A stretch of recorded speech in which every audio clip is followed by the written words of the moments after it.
What are we looking for in dating? We're looking for someone to put our bodies next to, aren't we? We want to have sex. We want to cuddle on the couch. We want to go into Trader Joe's and just pat our lover on the butt. We want to look for someone to be bodies with. But how are we looking for each other? We're looking through our eyes. We're looking through our minds.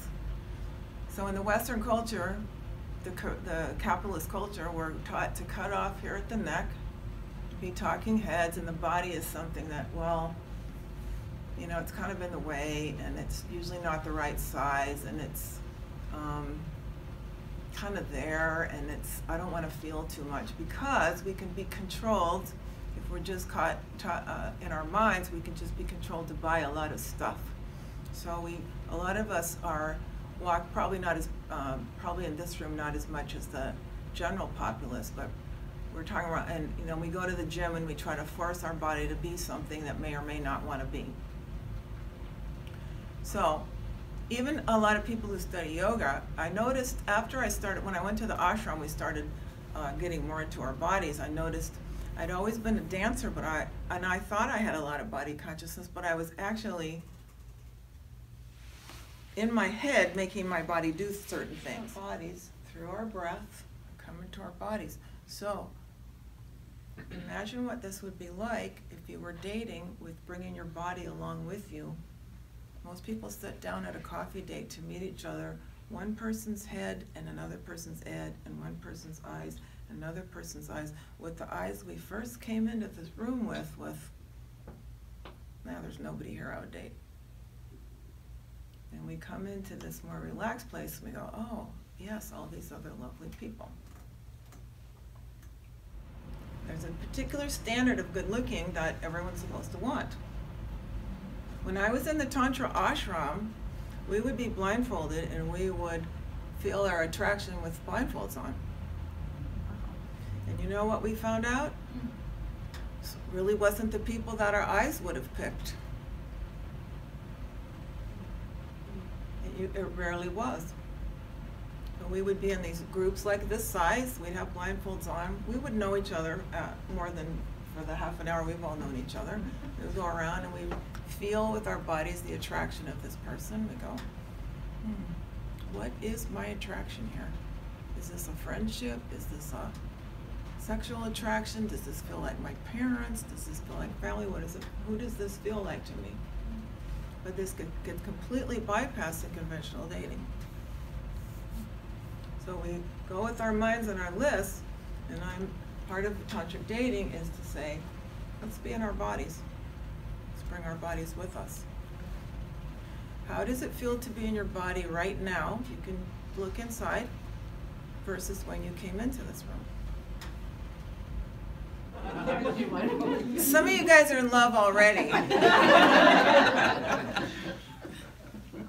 As it should be. So number one, we are embodied, we bring our bodies. We attempt to create a climate of safety. Just to hang out as human beings. Are we worried right now if we're going to spend the rest of our lives together?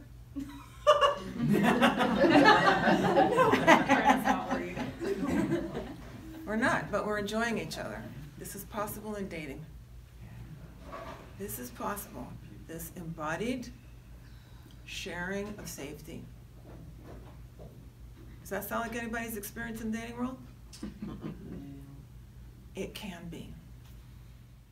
So letting those feelings of anger come up and feeling them in our bodies. And maybe when we fully feel them, they change. Versus trying to think, what we try to do as conscious people is we try to think ourselves out of our feelings, don't we? Well, I should be positive right now. This is not to say we should go around yelling at people, but at least Osho said we let the feeling come up because to feel angry is as sacred as anything else. It's part of our human experience. What do we do with it? We probably don't yell at people, but we at least let it come up, and maybe by acknowledging it, I didn't know I felt this, maybe it changes in that present moment. So all this keeps us, when we're dating, all of this not talking, not feeling, not talking about anything important keeps us from really encountering each other. The whole conventional dating process teaches us to go out and be unloving to each other.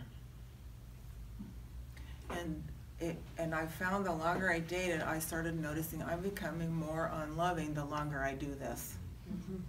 Yes?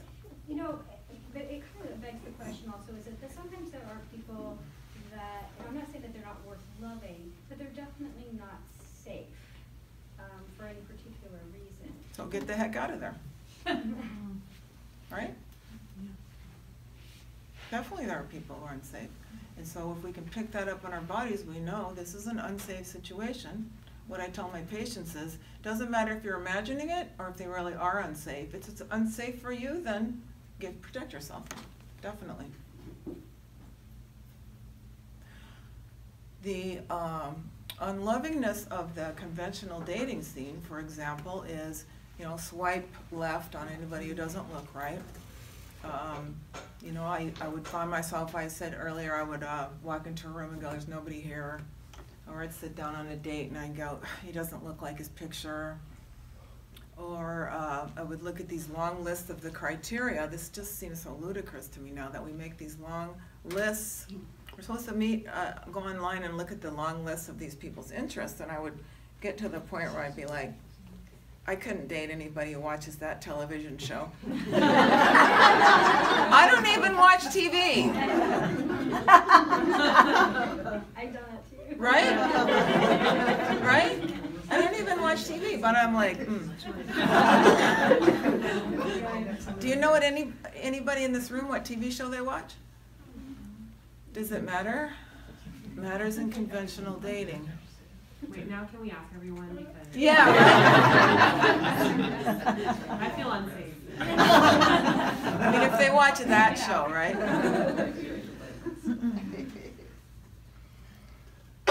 So what I found was, by practicing conventional dating, I was becoming a less loving person and therefore less likely to attract love. Because we attract at the frequency we are.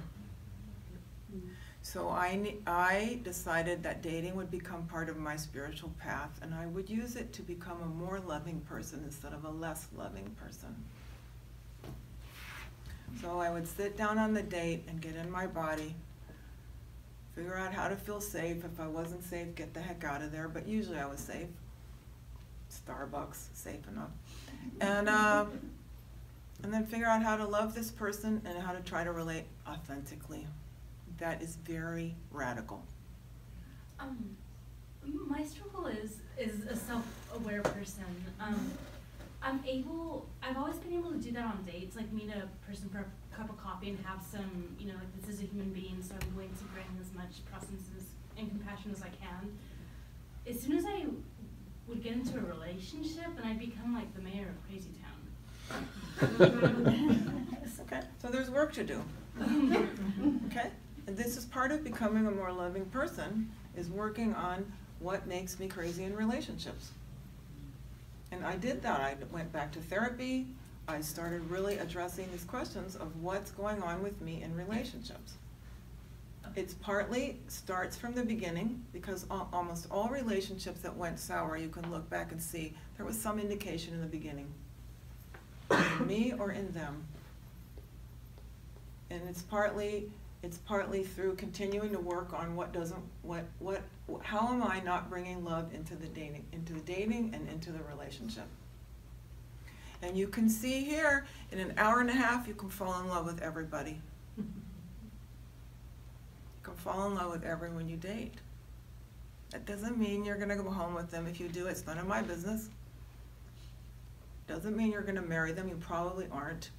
But you can still practice becoming a more loving person, because I had to admit, I had to realize I thought I was a loving person. I really wasn't. And do you think we have a love problem in this world? Yes. That starts with me. And if I'm going to not like you because you don't like a TV show, I'm going to kill you because you're Jewish or Arab or black or too old or too young or whatever my reason is for not loving you. whatever my reason is, right? Everybody's got reasons why they can't love somebody else. So it can start in the dating process that if you want to find love, I need to become more loving, because as soon as I was loving enough, love showed up. Another person capable of loving showed up. And when I wasn't loving enough, I attracted a lot of partners who also weren't loving enough. Mm.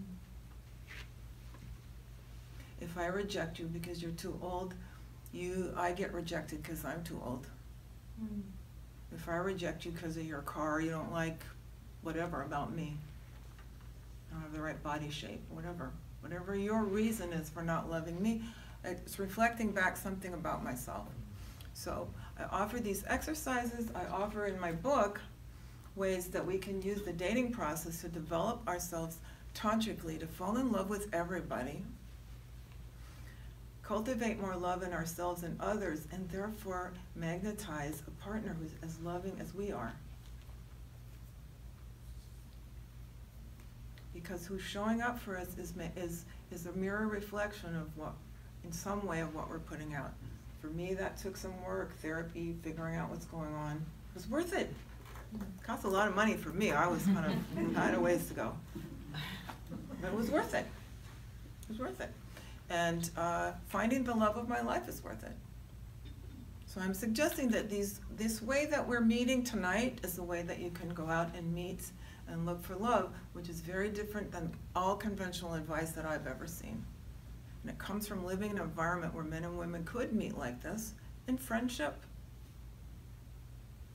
I've had people leave this room and have be together for a while or not, and this can be a way of meeting in authenticity, embodied awareness. My intention is to love you.